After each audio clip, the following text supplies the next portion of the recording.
Let's welcome Thomas Lee, co-founder and CTO of VI-grade's new partner in the ADAS world, Chassis Autonomy, and Johnny Engstroem, CEO of CAE Value.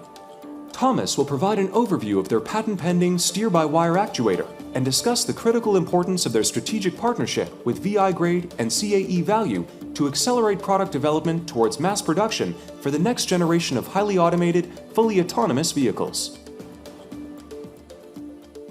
Okay, before I hand over to Thomas and Johnny, let me just give you a little bit of background of this presentation. I would say 99% of the time we talk about ADAS and autonomous vehicle. The discussion is about sensors, how sensors perceive the reality, how the algorithms are going to drive the car, how the passengers are reacting to those algorithms.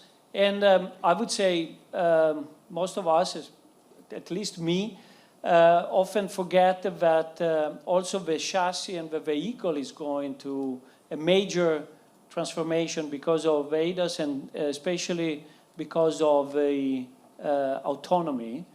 And so this is a reason why, probably you can just, yeah, exactly.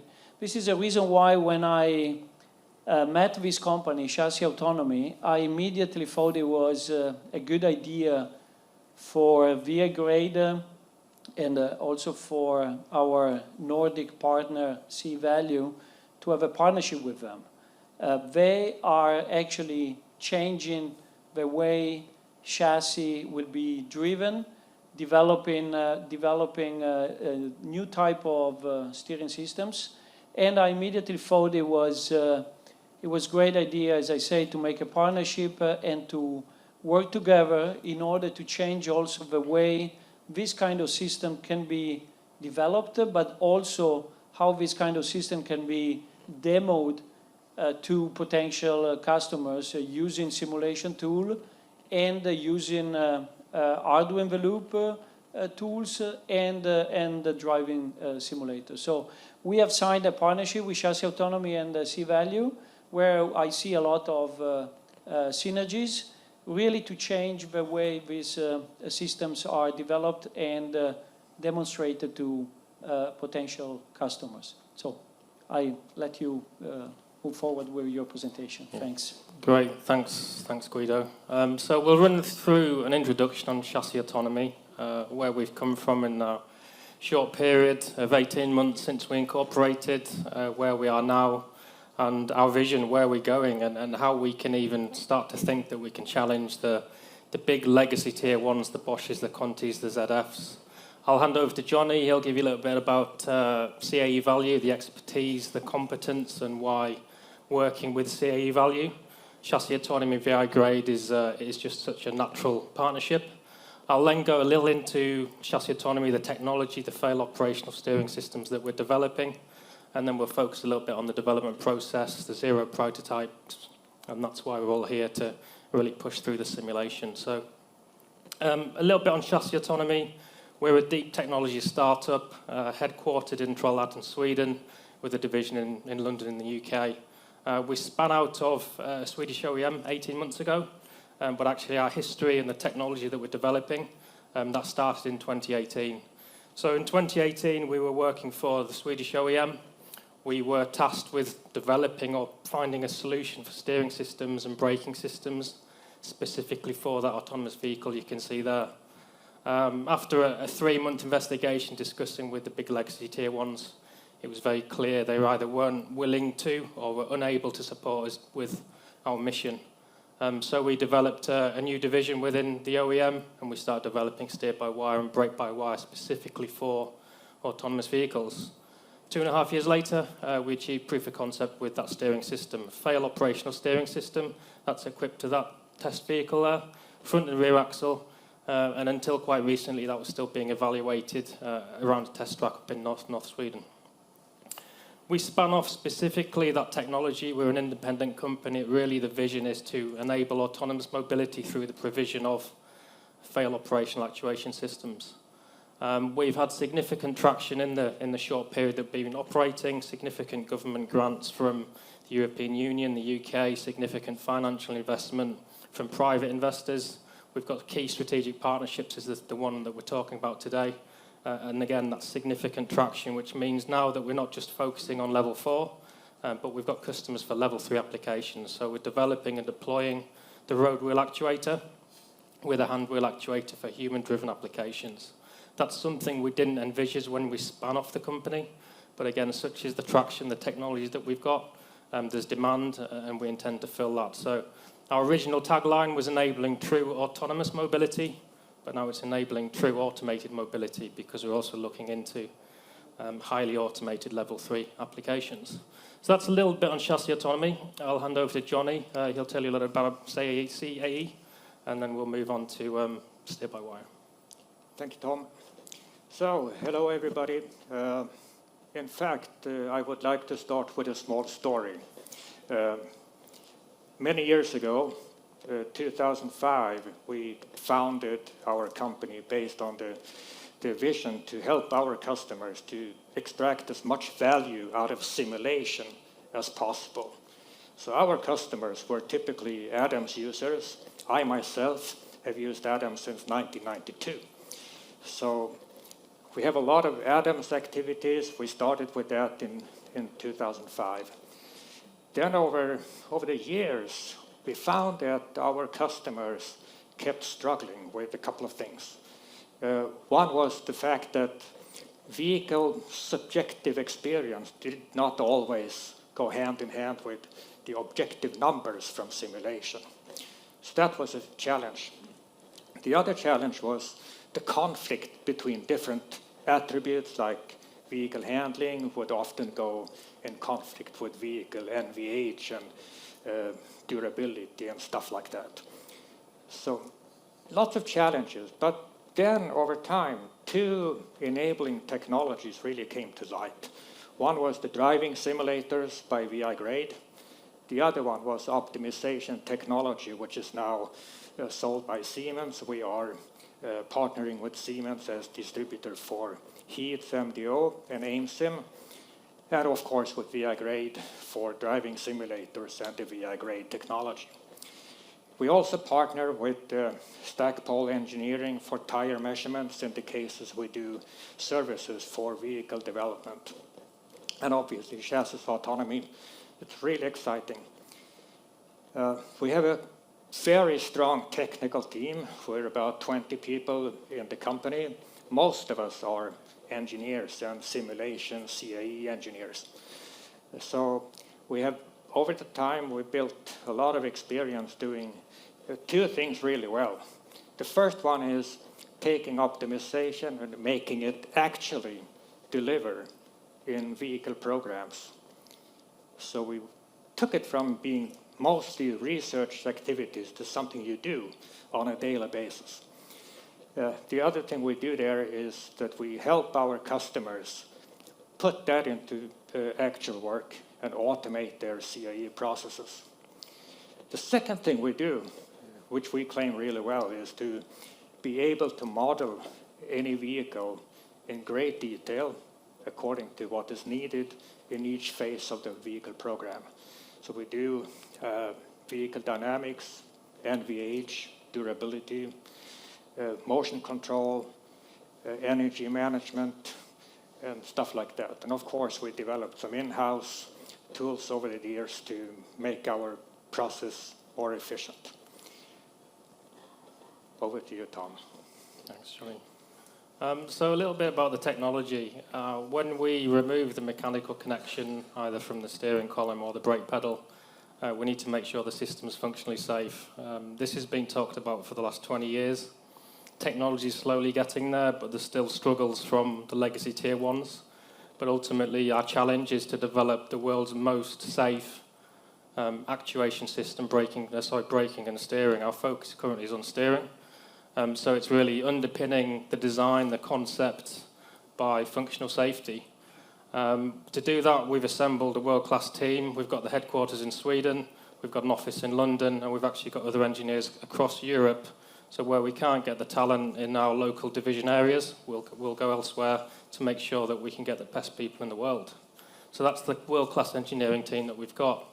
And then when we start to actually look at the design, and because we're not a legacy supplier, we don't have manufacturing facilities across the world, we don't have to carry over existing technology, we can design from the ground up. So we can have a functionally safe electronics and software concept, and that's exactly what we've got. But when we start to look into the mechanical design, again, we design from the ground up. So we eliminate conventional concepts, we eliminate the established parallel axis drive, which has got a belt drive, a single point fault of failure, which is really catastrophic for a by-wire system. We also look into the concept, and again, for a steer-by-wire system that doesn't need a mechanical connection by definition, why do we want to carry over a 16th century technology such as the rack and pinion? Again, we delete that. What we end up with is a very robust design, mechanically robust, functionally safe in terms of electronics and software, and a system that's specifically designed for use in the by-wire applications. Added to that, the sensor concept. So the design, again, we've got an advanced sensor concept and control strategy that makes sure that we have plausibility, redundancy. Most events that we have a system fault, we revert to an alternative operating mode. We maintain steering functionality, steering availability. Everything that we've designed in the concept and the product, we've got 10 patents pending. If you ask me tomorrow, that'll be 13. So again, we're pushing the boundaries, we're creating new technology, there's clear white space around what we're doing. Moving to level 3, so we've developed a functionally safe product on the electronics, the software, the mechanical design is robust. The next critical challenge really, I think, as we all know, is that steering feel. How do we make sure that we translate the road feel into the road wheel actuator, through the wires up to the hand wheel actuator? And that's the biggest challenge as we move into level 3. And that's really where the partnership with Johnny, CAE Value and VI-grade really helps us to accelerate the development through the use of hardware and the loop simulators to really advance the development of the system, the algorithms, the software, before we even need to manufacture a prototype, put that on a vehicle. That's really advances time to market, reduces cost. It's fundamental to how we need to develop products, and that's pretty much why everyone here today is here, because of the zero prototype concept, and we're fully bought into that to develop the product. Level 4, a little bit different. We've got the road wheel actuator. We don't need to worry about steering attributes. They're out the window. And the same case with abuse cases. So the human driver, that 1%, we don't need to worry about that. So we have a different design case, a different duty cycle, different road loads potentially. And we're also working with, most cases, pretty new startups, well-funded startups, lesser well-funded startups, companies that potentially don't have the road load data, the design data to feed into requirements to allow us to optimize the system. So again, through simulation, we can capture that road load data from ODDs, we can define duty cycles, we can optimize the system, make sure it's designed specifically for that application. And now over to Johnny, he'll talk a little bit about the digital twin and really how we're kind of crossing the divide between the hardware and the loop and the software. Thank you, Tom. So I'd like to say a few words about what we call a digital twin of the steering rig. So we have developed this model in Adams to be able to very, very precisely predict which will be the controller inputs and output signals and how that means, what that means for the setup of the actual test rig. And then, of course, we can look at how do we optimize the feedback torque, how do we take into account the excitation coming from the wheels, from the tire model, and overall system dynamics. So we can use this model to prepare for when you put the human in the loop, in the rig, very accurately. So we save time simply in the development by doing this. And the other thing we can do with this type of model is to, before running the actual physical durability verification, we can look at how should this duty cycle look like and what kind of excitation should we use in order to minimize the physical testing time, which is needed for verification purposes. So now I would like to talk a little bit about the challenges that Chassis Autonomy will see as a supplier. There are multiple different parts of this steering actuator that need to work together. It needs to be durable enough. The housing needs to be able to take shock loads and fatigue loads. Same thing goes with this actual steering, what you call it, the actuator itself, and all the internal components. And on top of that, you have a mechatronic system which needs to function properly and give enough performance, including the electric motor performance. So it's a lot of different things that need to fulfill multiple targets simultaneously, because there's no time to look at each individual component sequentially. So in order to overcome this, we're putting into place, helping Chassis Autonomy to put into place the right tools, the right methods, and kind of prepare all these different models for a subsequent multi-objective design optimization, which we know will happen. So for that, for example, we have Adams models provided by Hexagon. We have VI car models that will be used both offline and online in the steering rig. So there's a lot of things that will work together. And of course, once we start running the virtual multiple domain optimization, we use Heath's MDO for that, clearly. I think with that, I would like to hand over back to Tom. Yeah, so I think just to summarize, this is a key partnership for all three companies. We will have a hardware-in-the-loop rig up and running by the end of the year, hopefully earlier. And really that's focused on developing these rapid simulation cycles, focused on zero prototypes. That's what we need to do. That's how we accelerate development and ultimately bring steer-by-wire to highly automated level 3 and fully automated vehicles. As we move through that and execute that, then we start to focus on brake-by-wire as well. So thank you for listening, and if you've got any questions, please fire away.